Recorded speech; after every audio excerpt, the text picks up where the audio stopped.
Hello, today is the 17th of February of the year 2017. We're having a debate on genetically modified food. I am the pro and she represents the con. And, well, let's get started. All right.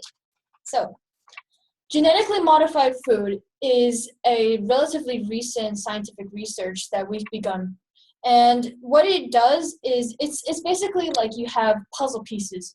Each organism is a puzzle. What you can do is take one piece and put it into another organism to produce something slightly different, but it can have traits that are beneficial to either to creating certain traits like antioxidants. It can be resistant to pesticide, or not pesticide. It can be resistant to bugs, therefore creating its own pesticide. And so genetically modified food can also be used to be grown at can be mass produced easily. For example, statistics show that in the year 2050, world population is expected to expand from 7 billion to 9 billion. That's a whole 2 billion people that have been created. And genetically modified food can produce more food at a faster rate, and can also add more nutritional values to it, so that the food can be used to help stabilize the food production. You can also create stronger crops, so there's no need for any potentially detrimental pesticides. Crops can develop built-in resistance, and statistics also show that after introducing genetically modified soybeans and corn, there's been a 13 million kilo reduction in pesticide within the 12 years since 2009. It also reduces fuel emissions, and it fights global warming, because then farmers won't have any need to introduce these pesticides to the crops.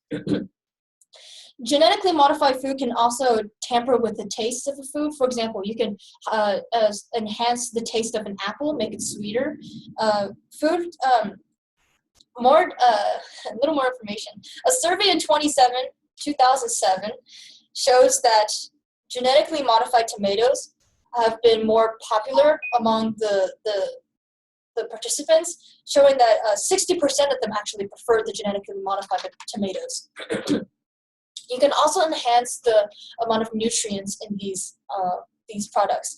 You can lower the fat content in cooking oils, for example. And studies of genes in genetically modified food, and especially, for example, tomatoes, you can increase the production of antioxidants, which can prevent heart disease or cancer. So, thank you. Any questions? So now it's cross-examination. Okay, so my first question is, how exactly does it fight global warming? Okay, so global warming is an issue, for those of you that you don't know. It's caused by, for example, you can have an increase in carbon dioxide.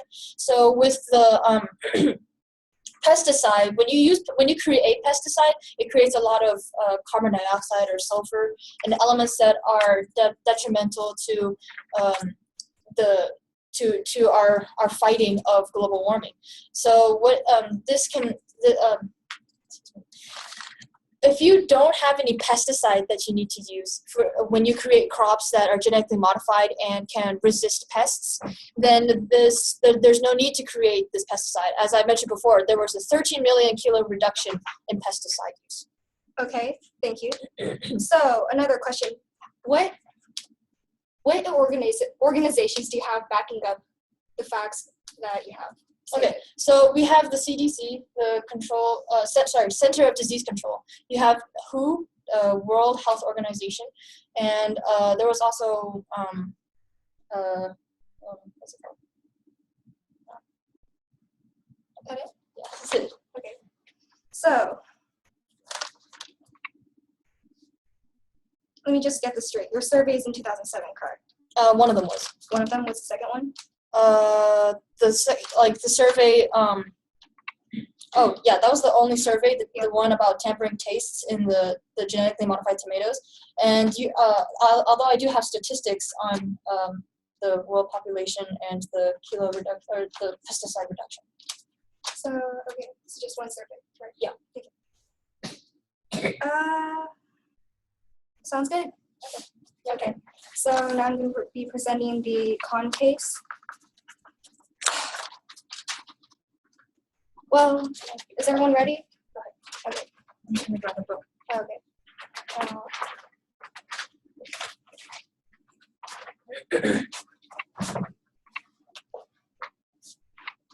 Ready? Yeah. So it's definitely no lie that technology is supposed to bring our current society into the future by increasing such things like genetically modified techniques. One major point of concern is genetically modified crops, or GM crops, with their DNAs altered using new and rapidly increasing technology of genetic engineering. It causes a new trait not usually found in the species, and it's meant, and I stress the word meant, to benefit the crop, the farmer, or the consumer.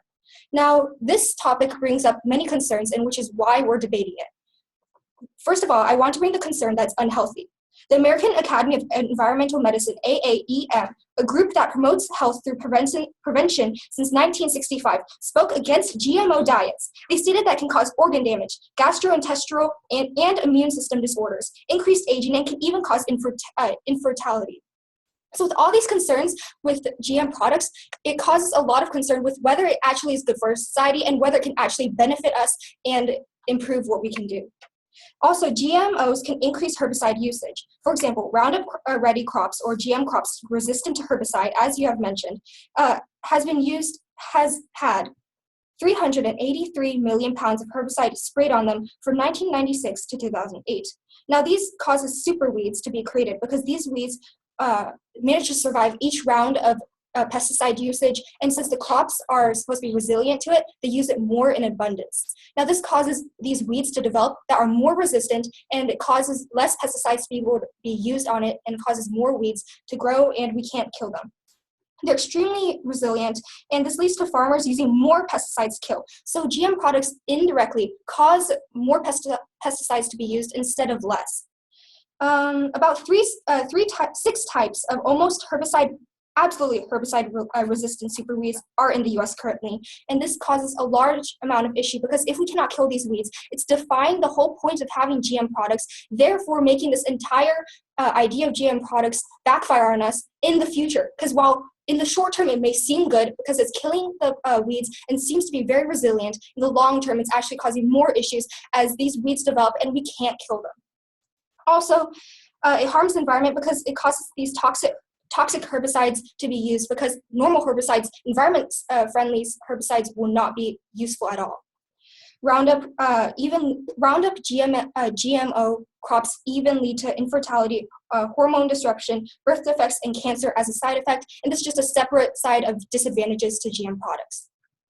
Now, the government doesn't fully regulate GMOs. For example, the U.S. Food and Drug Administration, FDA, does not ask for one safety study on GMOs from producers, and it also does not call for GMO products to be labeled, and also allows farmers to put GMO products in stores without notifying them. Now, this causes a lot of leeway for GMO products to be overlooked for their negative sides, and this is why, even though there's so much GM products and there's so much issues, the reason why we don't counter this is because the regulation is so weak, and this allows for such products to be continued put into the store and still have the issues it has currently. Also, it's no mystery that the GMO side effects are still being sold. Now, the affirmative side does claim that there's a lot of independent studies that show GMO is good, not here, but like just as an overall point of view.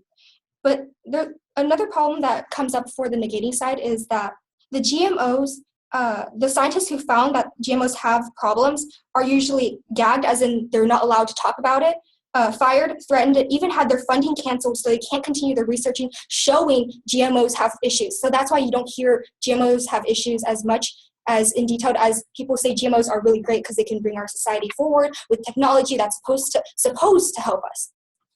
Now, GMOs also is not exactly a solution for world hunger. Now, the affirmative side has spoken how it increases crops, and since our population is increasing, we must solve it by countering with GMOs, which is supposed to increase the yields and overall make it cheaper for farmers to produce these products. However, that's not the case. Jack Hyman, a professor of genetics at the University of Canterbury in New Zealand, compared GMO corn yields in the US to corn yields in Western Europe, where GMOs are not allowed. Now, it's found that GMO products in the US actually decreased in comparison to Western European yields, which have no GMOs, and they actually have a continuous increase in the amount of yields produced. Now, this research was done from 1986 to 2011. However, the research was finalized in 2015, therefore it's very relevant, and we can use it as a basis of this topic. So now, let's see. Non-GMO farming techniques have overall increased developing countries' yields by 79%. So non-GMO products have shown that it increases yields, and this is very beneficial for developing countries because it provides more food than GMO products itself. Now, GMO products, on the other hand, on a safe average, do not increase the yields at all and can even decrease it. This research is backed by the International Assessment of Agriculture Knowledge, Science, and Technology for Development, or IAASTD, and is backed up with over 400 scientists and 58 governments saying that GMO can decrease yields and is not exactly stable because it has so many variables. Now, with all this info, GMOs will not help world hunger, and in fact, it will increase the issue and add more issues with all the environment issues, and overall, we can see that non-GMO products are definitely better. So, in conclusion, it harms the environment by ways, in a separate statement, it can harm the environment by decreasing biodiversity because we want to increase certain good traits, and we're leaving out the bad traits. But without the bad traits, we now have only one trait throughout the entire crop. So if some sort of non-foreseen disease comes in, it'll kill all of them because without variables, none of them can really survive. So we're basically setting ourselves up for a giant world hunger issue where we won't have much crops because they're basically killed out because they have no biodiversity. So in conclusion, GMOs are not a good product and not a good idea, and it's going to bring much negative side effects.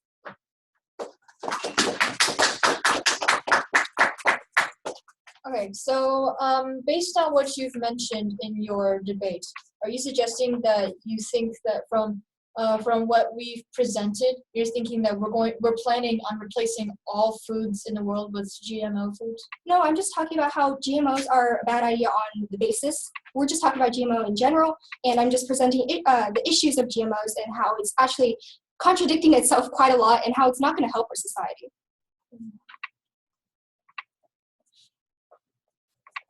Okay.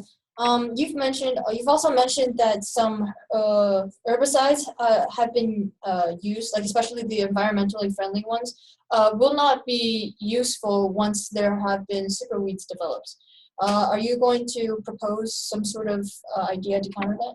Well, the idea is to not have GMO products to prevent the issue at the basis. So once we cut off if we don't have the GM products in the beginning, and which makes us think, oh, we can use more pesticides, we cut off the issue at the root, therefore preventing this giant chain reaction where we have now super weeds, which we can't kill, therefore causing more issues and decreasing crop yields.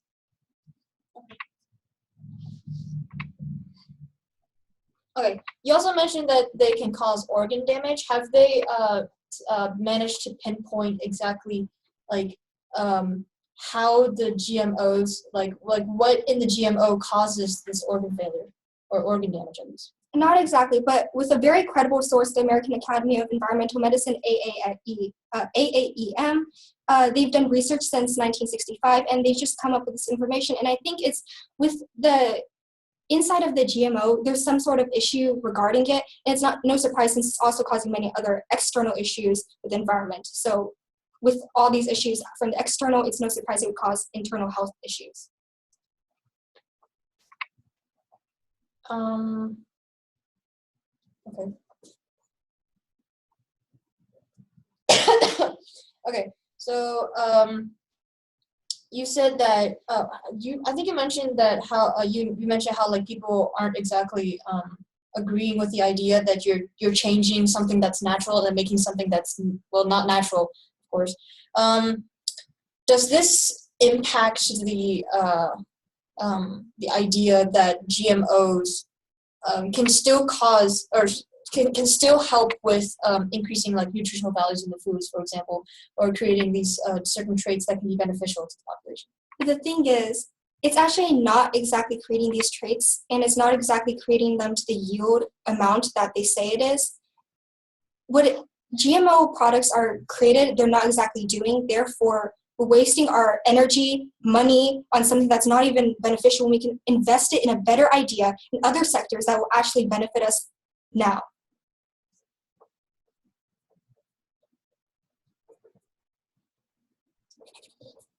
And also I've shown that that actually traditional methods have worked better than GMO products. Yeah.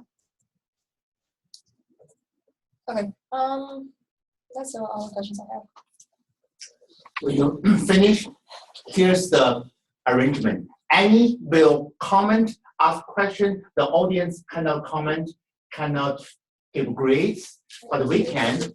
So Annie will give you questions, comments, whatsoever. When she finishes, I will give you general suggestions and maybe grades. Go ahead, and floor is yours.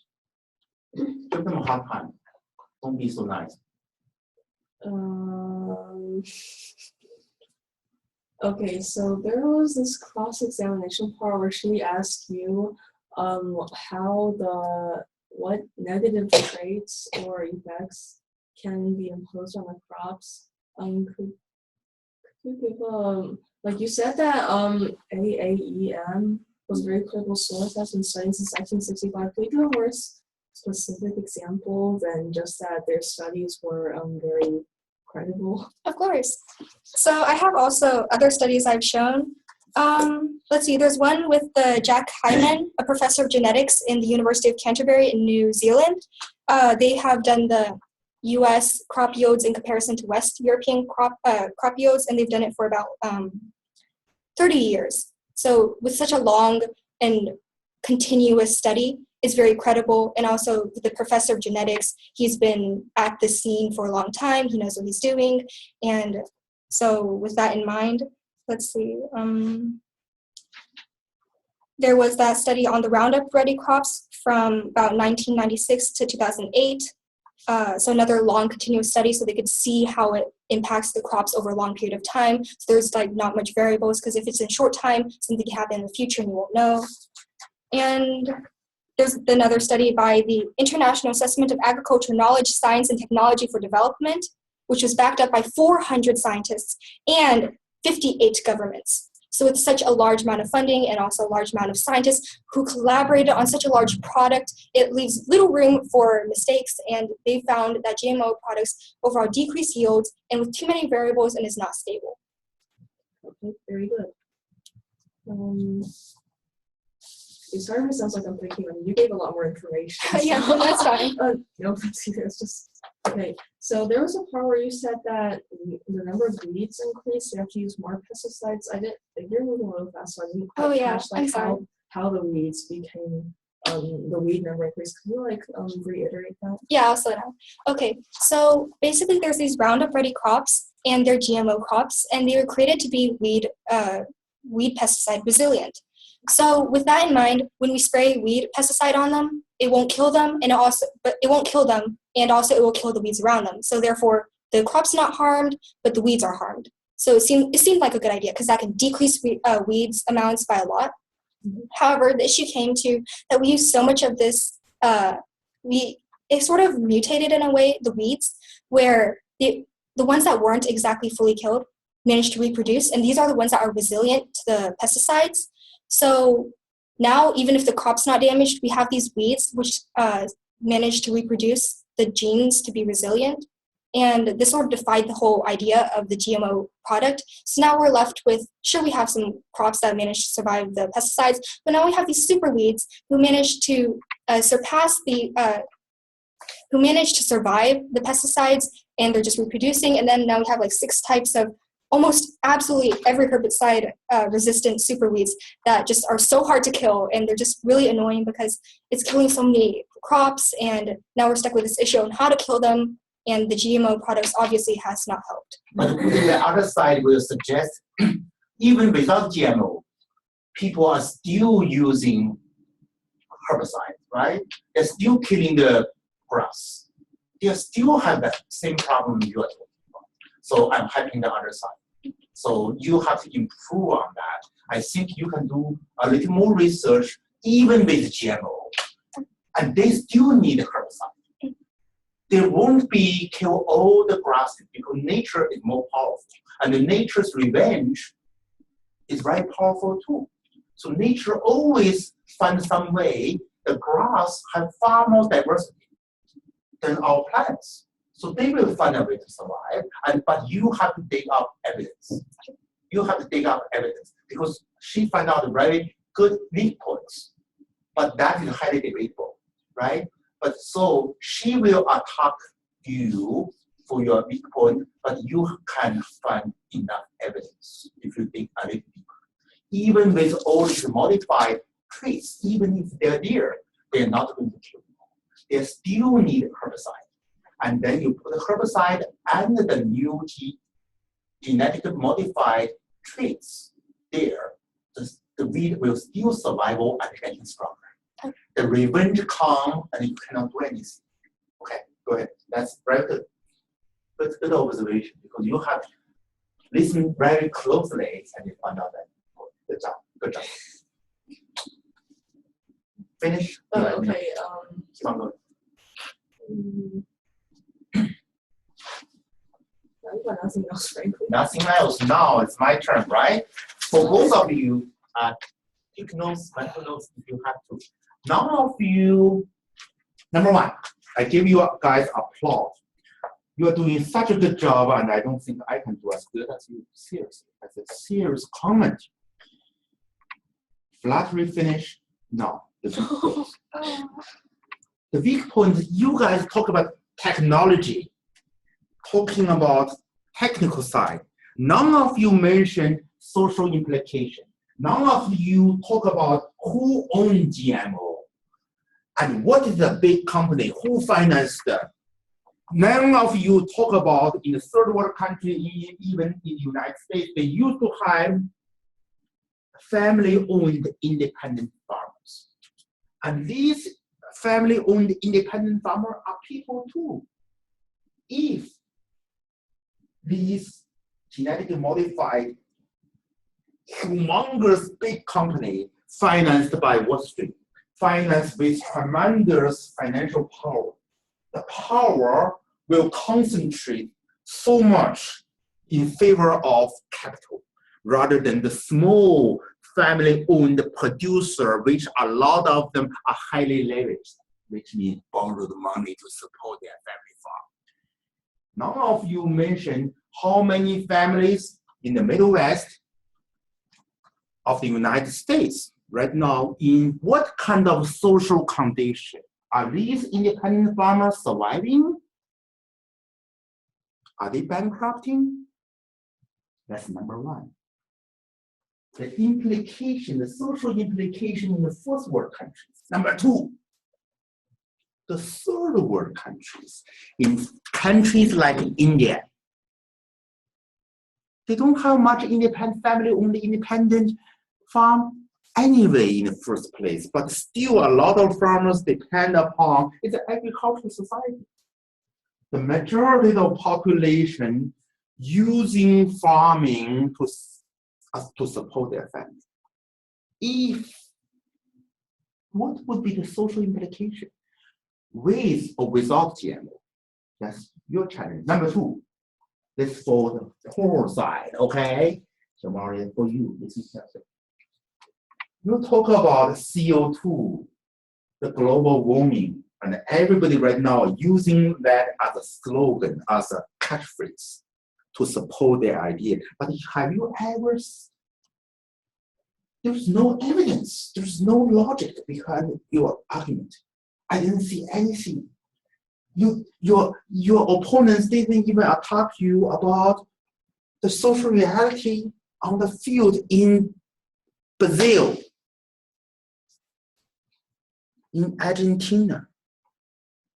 The big piece of forest and other farmland and the grassland has been destroyed in order to clear land for the mega farm to accommodate GMO farming.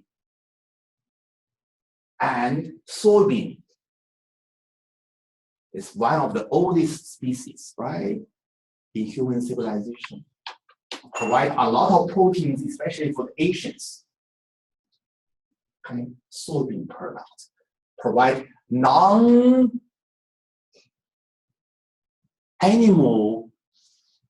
sourced proteins to big part of human population, especially in Asia, provide animal sourced protein for human growth.